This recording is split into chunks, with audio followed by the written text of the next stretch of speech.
What's up guys, Rich here with Dumoreau's DM01. And if we're not familiar with Dumoreau watches, well, they are assembled in Huntington Beach, California.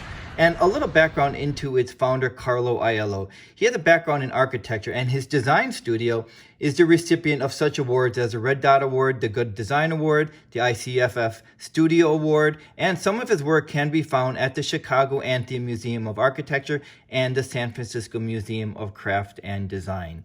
And the reason I'm pointing out his background is because we'll be able to see that his background in architecture is heavily influenced throughout the design of this watch. There's a lot of nice refinements, a lot of really nice touches that we might not expect, but it's all here. The DM01 is in 38.6 millimeters. It's 46.7 lug to lug. It's 10.4 millimeters tall. And it uses a 22 millimeter bracelet, which tapers down to a drastic 16 millimeters to the butterfly clasp. So this batch is its second batch. The Dumoreau DM01 actually launched in August of this year, 2021, with 100 pieces, and then he sold out of them. So this is part of the second batch, and it's available in blue in 140 pieces and in this copper with 50 pieces. I happen to like the copper because I think it's a little bit more unusual. We can see the nice guilloche pattern that wraps itself to almost around the somewhat cushion case design right there. It is loomed with BGW9 Superluminova.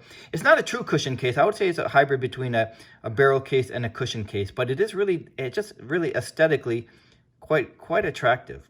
So when I touched on his architectural background being heavily influenced here, well, let's just start with the crown. This is not a normal crown, and the crown is not something that we normally think about, but you can see that it's an angular crown, almost like a nuts and bolt style crown here. It is a screw down crown, and it is water resistant to 100 meters. So this is fine for an everyday daily watch. Really rather kind of unique crown. And we can see the slits on either side of the case.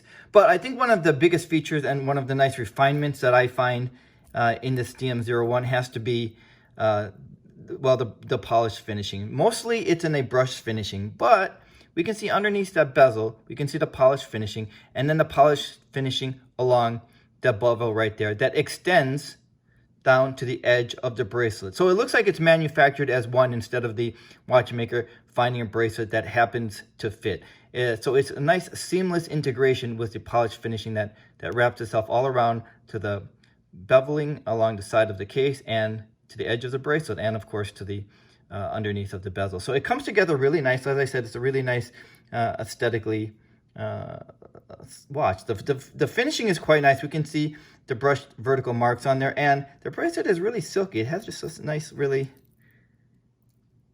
silky feel to it. Really nicely done.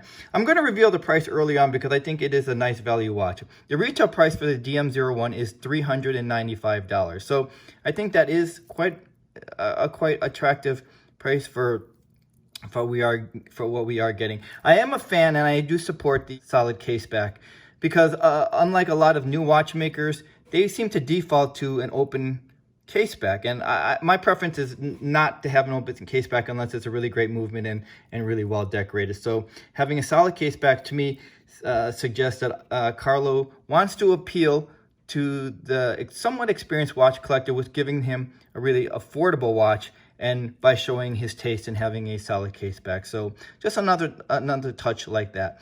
It is powered by the Miyota Automatic 9039 with 42 hours of power reserve. And it is a true no date movement rather than a phantom date. And what I mean by that is it's not a date that he called a no date by hiding the date, meaning when we unscrew the crown, to change the time, we would have to move it past one position and then to the next position to change the time, because the date would be at the position 1. But here, it just pulls out automatically. So there's really only just a 2 positions. So it is a true no date function. Another nice touch there that he probably didn't have to do, but it's something that's hidden, and he actually paid a nice attention to detail on that. Again, there's the signed crown. And for $395 or under $400, if we thought that there isn't going to be any kind of special packaging, we might be pleasantly surprised, because this is the packaging right here. It's in a regular lacquered box, and we can see California on the top right there. So it's an overall really nice package for under $400 with a really nice. There isn't really that much to complain about for this watch. It's just aesthetically very attractive with nice specs.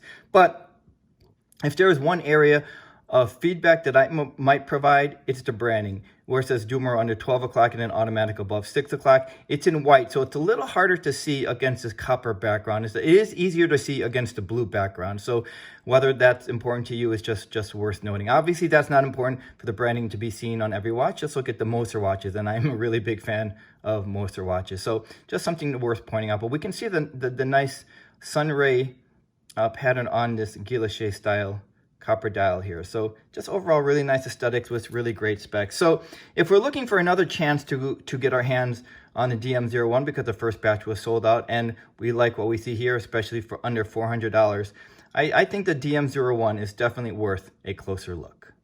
Thanks for joining me, and I'll see you the next time.